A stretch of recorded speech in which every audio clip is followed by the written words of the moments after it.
자, 오늘은 누가복음 5장의 말씀에서 우리 하나님께서 주시는 은혜를 함께 나눠보려고 합니다. 자, 오늘 앞에 1절부터 11절 이렇게 보면은 신앙이 어떻게 발전해 나가는지를 우리들에게 잘 교훈해 주고 있습니다. 여러분, 신앙의 발전 단계는 첫째, 존중, 예수님에 대한 존중, 둘째는 예수님에 대한 순종, 그리고 셋째는 예수님을 영접해 드리는 것, 이렇게 생각하면은 이해가 좀 쉬울 것 같습니다.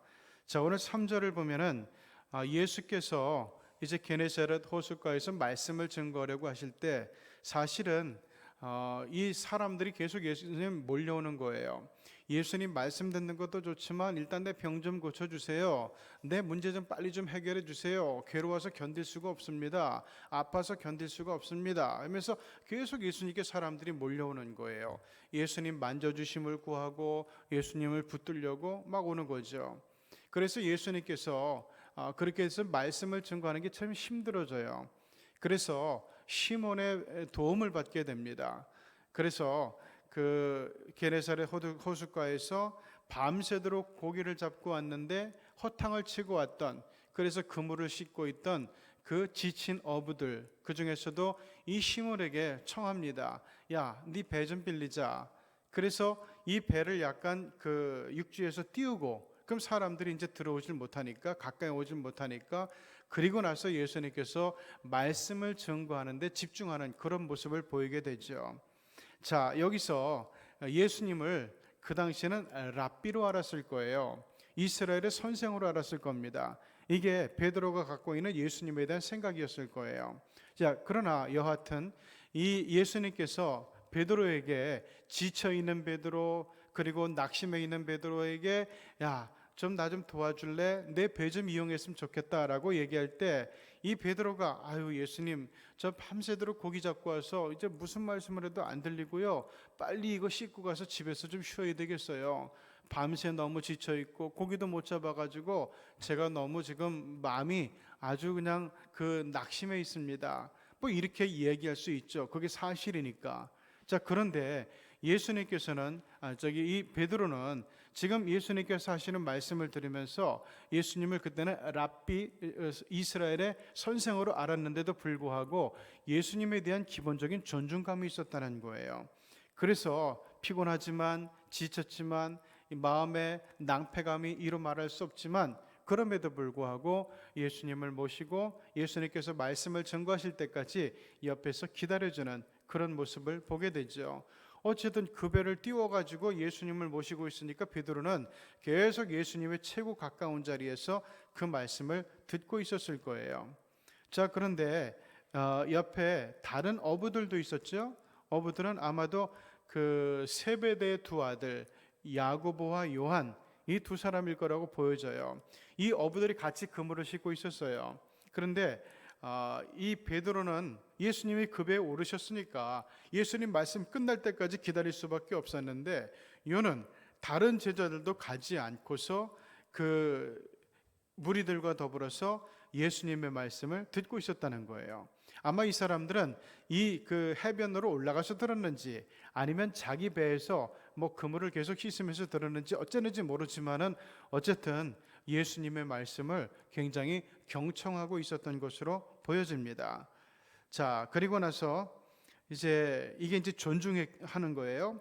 두 번째는 순종하는 모습이 나타나는데 4절을 보면은 말씀을 마치고 시몬에게 이야기합니다. 깊은 데로 가서 그물을 내려서 고기를 잡아라 라고 얘기하십니다. 제가 몇 번 설교 때 말씀드렸지만은 이 갈릴리 바다에서 고기를 잡는 어부들, 이 사람들 지금은 이제 뭐 아주 그냥 깊이까지 내려가는 그물도 있지만은 이 당시만 하더라도 이 그물이 그렇게 넓고 크고 좋은 곳은 없었어요. 지금도 이 갈릴리 호수에서 다니는 배들은 크기가 작아요. 뭐 하물며 베드로 시대야 2000년 전에야 말할 것도 없죠. 이 사람들이 그냥 깊은 그물을 내려가지고 고기를 잡는 것을 상상할 수도 없어요. 그런데 이 깊은 데서 그물을 내리게 되면 어떻게 됩니까? 밑에는 텅텅 비어있는데 고기들이 다 도망가죠. 그러니까 깊은 데서 고기를 잡는 것은 안 되는 거예요. 그것은 상식적으로.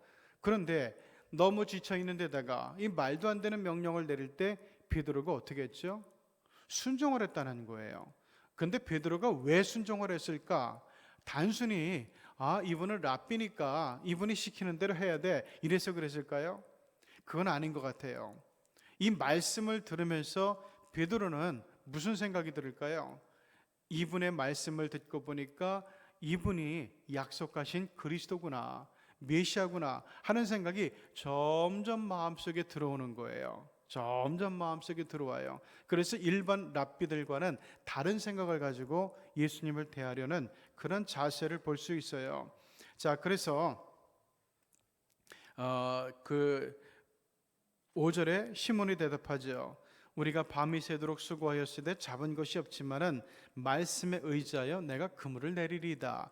이미 예수님의 복음을 전하는 말씀을 듣고 굉장히 큰 감동과 은혜와 깨달음이 있었다는 것을 알 수 있죠. 그래서 말씀에 의지하여 내가 그물을 내리겠습니다 라면서 순종을 하는 모습을 보이게 돼요.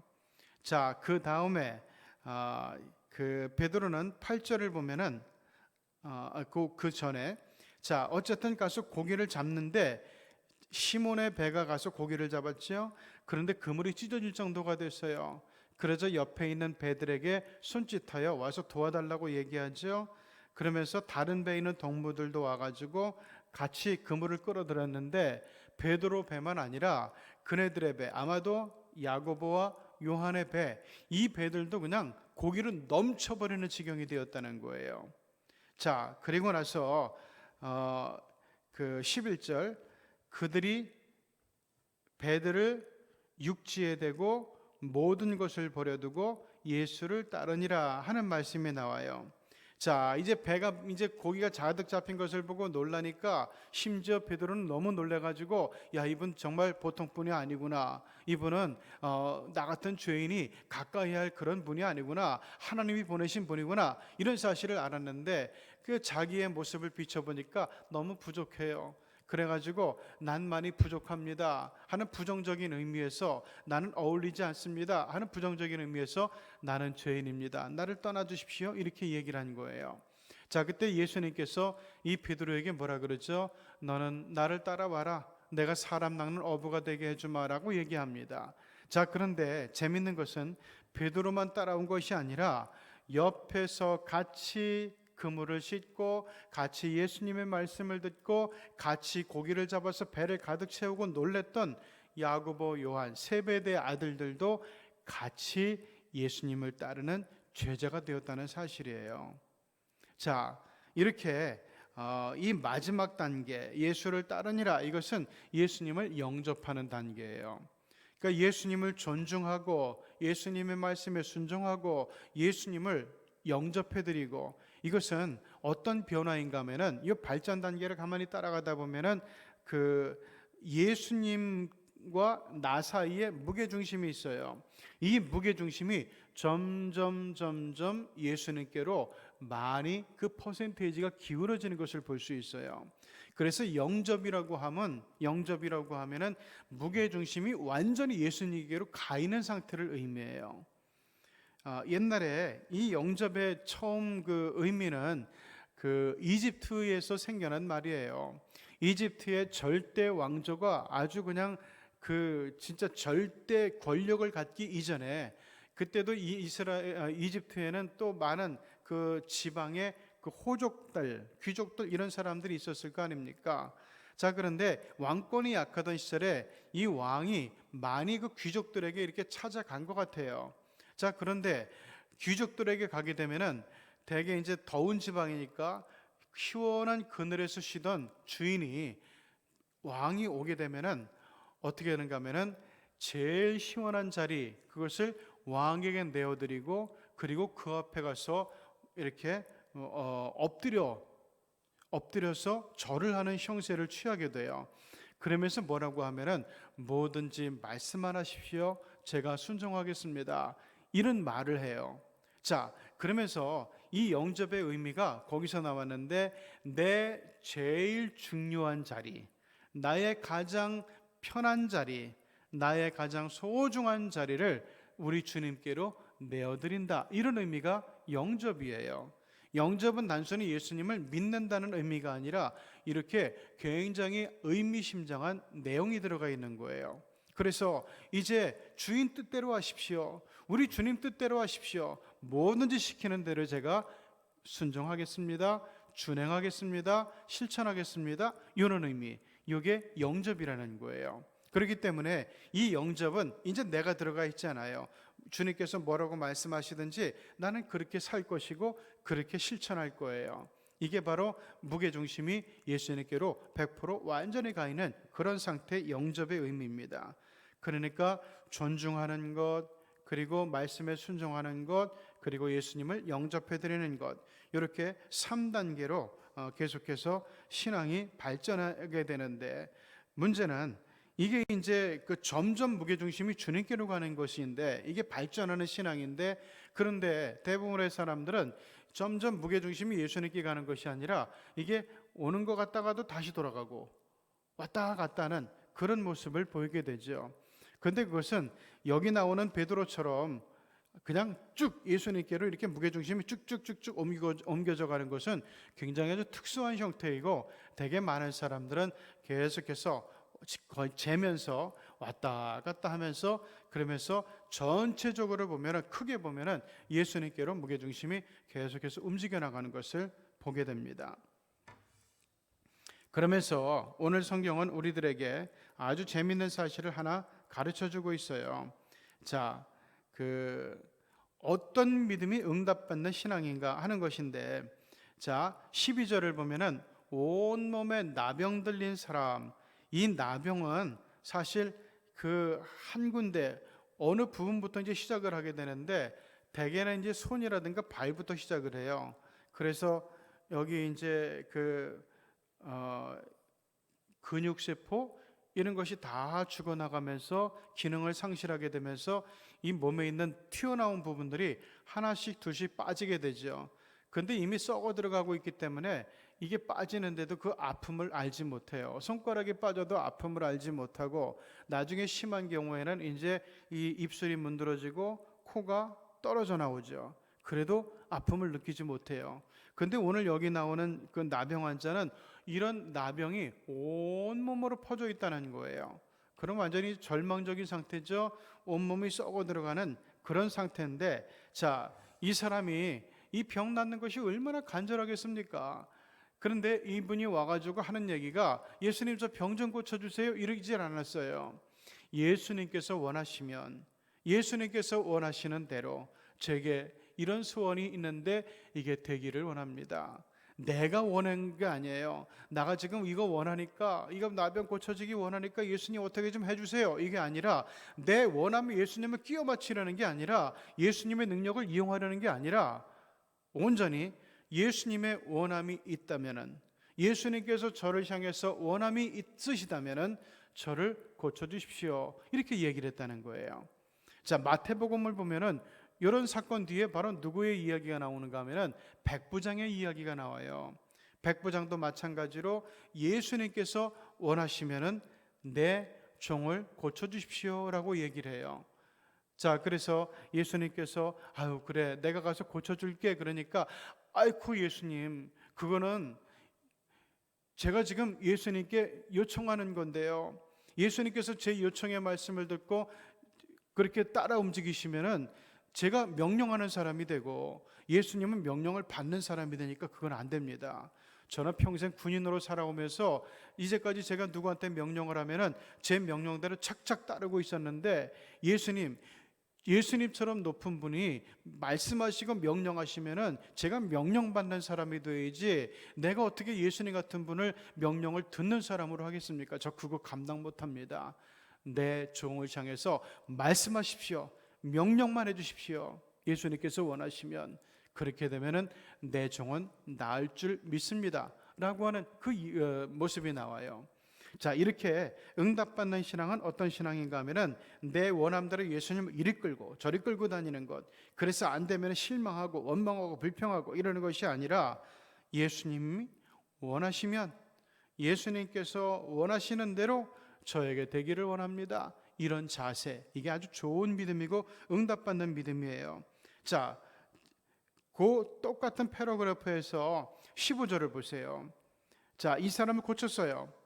그러면서 예수의 소문이 더욱 퍼지며 수많은 무리가 말씀도 듣지만은 자기 병도 고침을 받고자 하여 계속해서 예수님께 모여와요. 그런데 예수님은 그들을 고친 게 아니라 어떻게 했죠? 16절에 물러가서 한적한 곳에서 기도하시니라. 누구든지 오는 대로 다 고쳐주고 하신 게 아니라는 거예요. 누구든지 예수님을 만나고 예수님께 내 소원이 응답받고 기도가 응답받고 누구나 다 그러는 것은 아니라는 거죠. 중요한 것은 어떤 믿음을 가지고 나오는가, 이것이 굉장히 중요한 문제예요.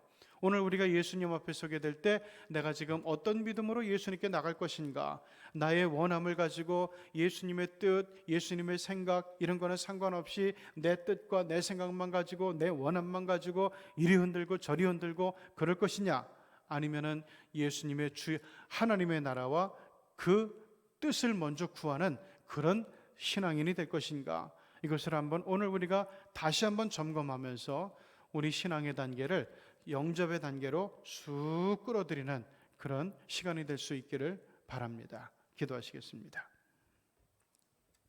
거룩하신 하나님 아버지, 오늘도 우리가 하나님의 말씀을 보면서 중요한 많은 것들을 새로 알고 깨닫게 됩니다. 하나님 아버지, 우리가 이제까지 믿음 생활해 오면서 우리가 교회에서 보는 전통도 있겠고 나의 습관도 있겠고 나의 고집도 있겠고 다른 사람들이 생각하는 상식도 있을 겁니다. 하나님, 그런데 우리 하나님께서 세술은 새 부대에 담궈야 된다고 말씀해 주십니다. 만약 세술을 헌 부대에 담그면은 그것은 아마 터져버리게 될 겁니다. 왜냐하면은 이 포도주가 부대에 들어가면서 이제 발효를 또 하면서 계속해서 부풀어 오르게 되고, 이 오래된 가죽 부대는 부풀어 오르는 그 포도주를 나중에 감당을 다 하고 나서 더 이상 탄력이 없어졌기 때문에 새 부대가 그 안에 들어가게 되면은 또 이 새 술이, 새 포도주가 옛날 헌 부대에 들어가게 되면은 또다시 이것이 부풀어 오르면서 이제는 탄력이 없어서 그것을 감당할 수 없어 터질 수밖에 없을 겁니다. 그래서 예수님께서는 새 술은 새 부대에 담으라고 말씀해 주시는 건데, 하나님 아버지, 오늘 우리가 이 말씀을 보면서 우리가 가진 옛날 생각, 전통, 습관, 그리고 내가 갖고 있는 상식, 여기다가 예수님의 말씀을 담으려고 하지 말고 믿음을 담으려고 하지 말고, 하나님 오늘도 새로운 믿음으로 나가게 될 때 우리 또한 새로운 부대를 준비하는 저희들이 될 수 있기를 원합니다. 새로운 결단, 새로운 지식, 새로운 깨달음, 새로운 각오, 새로운 의지, 이것을 가지고 우리 하나님께서 허락하시는 새로운 믿음을, 깨달음을 우리 속에 담는 가운데서 하나님 아버지, 오늘도 싱싱하고 새롭고 능력 있고 권세 있는 믿음으로 우리 하나님께서 허락하시는 하늘의 은혜를 마음껏 담고 누릴 수 있는 복된 새벽의 무리들이 되게 하여 주시옵소서. 예수님의 이름으로 기도드리옵나이다. 아멘.